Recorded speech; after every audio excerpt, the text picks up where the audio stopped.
اللہ رب العالمین نے قرآن مجید میں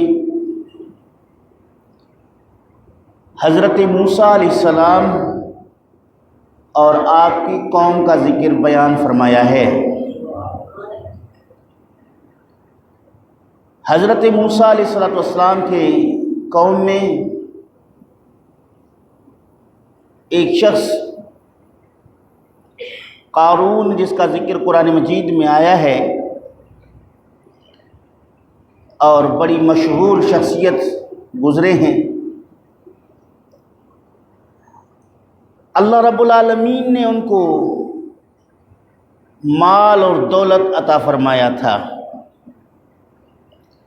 کثرت مال اور کثرت سونا چاندی کی وجہ سے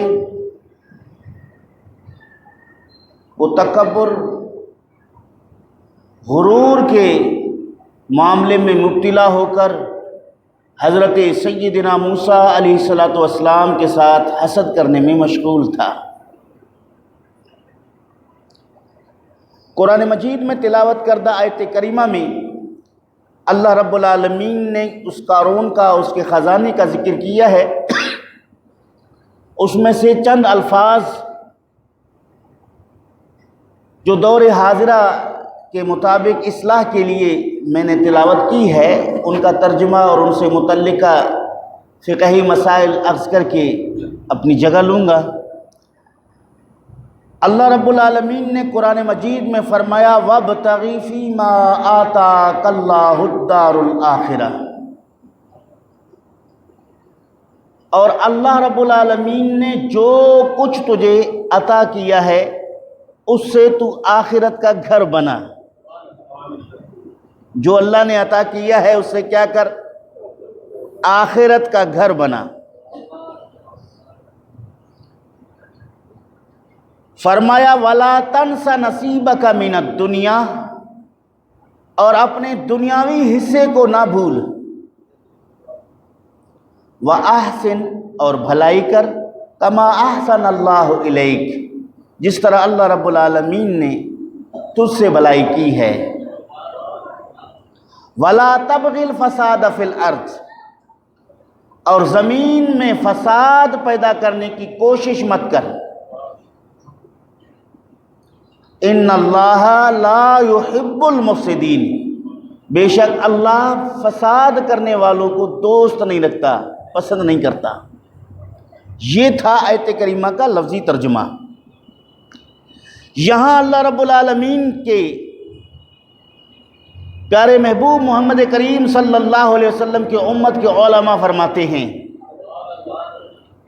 کہ اگر اللہ رب العالمین تجھے مال اور دولت عطا فرمائے، مال اور دولت کو حصول حلال کے ذریعہ حلال کے حاصل کر لے، تو چاہیے کہ اس سے اپنی آخرت کا گھر بنا لے۔ بھوکوں کو کھانا کھلا کر، بے لباس لوگوں کو لباس مہیا کر کے، بے زر و بے مال لوگوں کی مالی معاونت کر کے، بیماروں اور مریضوں کا علاج کر کے، صدقہ و خیرات دے کر، زکوٰۃ وغیرہ ادا کر کے اللہ رب العالمین کی راہ میں اللہ کے دیے ہوئے مال کو خرچ کرے تاکہ اس کی آخرت کا گھر بن جائے۔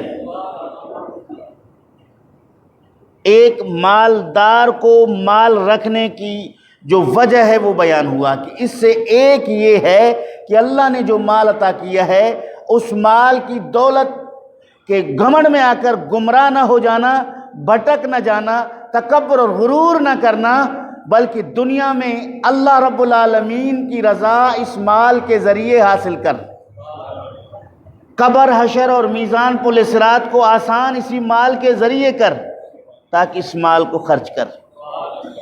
ایک مسئلہ۔ دوسرا مسئلہ فرمایا وَلَا تَنْسَ نَصِيبَكَ مِنَ الدُّنْيَا، اور اپنے دنیا کے حصے کو بھی مت بھول۔ یعنی اللہ رب العالمین نے آپ کو مال عطا فرمایا ہے تو اس کا یہ مطلب نہیں کہ آپ کو اچھا کھانے کی اجازت نہیں، اس کا یہ مطلب نہیں کہ آپ کو اچھا لباس پہننے کی اجازت نہیں، اس کا یہ مطلب نہیں کہ آپ کو اچھا گھر بنانے کی اجازت نہیں، اس کا یہ مطلب بھی ہرگز نہیں کہ آپ کو اچھی سواری رکھنے کی اجازت نہیں، یہ دنیا کے حصے ہیں، اس کو حاصل کر، اس کو مت بھول۔ اللہ رب العالمین نے مال دیا ہے، اپنی ذات پر خرچ کر، اپنے اہل و عیال پر خرچ کر، دنیا کے زندگی کو بہتر ماحول میں خوشحالی میں گزار لے۔ یہ ہرگز مطلب نہیں ہے کہ قرآن مجید نے یا احادیث رسول صلی اللہ علیہ وسلم میں ہر غنی شخص کو فقر و فاقہ کی زندگی گزارنے کی تعلیم دی ہو، ایسا ہرگز نہیں ہے۔ پہلی بات یہ ہے کہ مال جو اللہ نے تجھے دیا ہے اس سے اپنی آخرت کا گھر بنا لے، یعنی مال کو اللہ کی راہ میں خرچ کرنے والا معاملہ پہلے رکھ، مقدم رکھ، یعنی دوسرے لوگوں پر اللہ کی رضا کی خاطر مال خرچ کرنے کو مقدم رکھ، اس کے بعد پھر اپنی ذات پر بھی مال خرچ کرنے کا معمول بنا۔ مفسرین فرماتے ہیں کہ جو مال اکٹھا کرنے کی حرص اور ہوس رکھتا ہے اس کے اندر دو خامیاں موجود ہوتے ہیں۔ کتنی خامیاں؟ دو۔ ایک خامی یہ کہ وہ مال کو اللہ کی راہ میں بھی خرچ نہیں کرتا، دوسری خامی یہ کہ وہ مال کو اپنے ذات پر بھی خرچ نہیں کرتا، جس کو ہم عرف عام میں بخیل کہتے ہیں۔ کیا کہتے ہیں؟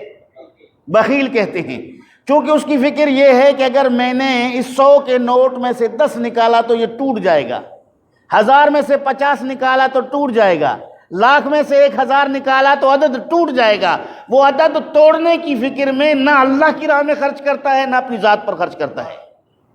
اور یہ خصلت قارون کے پاس، اس کی وضاحت میں رب ذوالجلال نے فرمایا کہ اللہ رب العالمین نے اس سے فرمایا کہ جو تجھے اللہ نے عطا کیا ہے، معلوم ہوا کہ مال اللہ کا دین ہے، وسعت رزق یہ اللہ کا دین ہے، کشادگی مال یہ اللہ رب العالمین کی عطا ہے، انسان کا اس میں کوئی اپنا ذاتی کمال نہیں، اللہ نے عطا کیا ہے تو اللہ رب العالمین کے عطا سے اپنے آخرت کے گھر کو بہتر بنا لے، یعنی اس مال کو اللہ کی راہ میں خرچ کر لے۔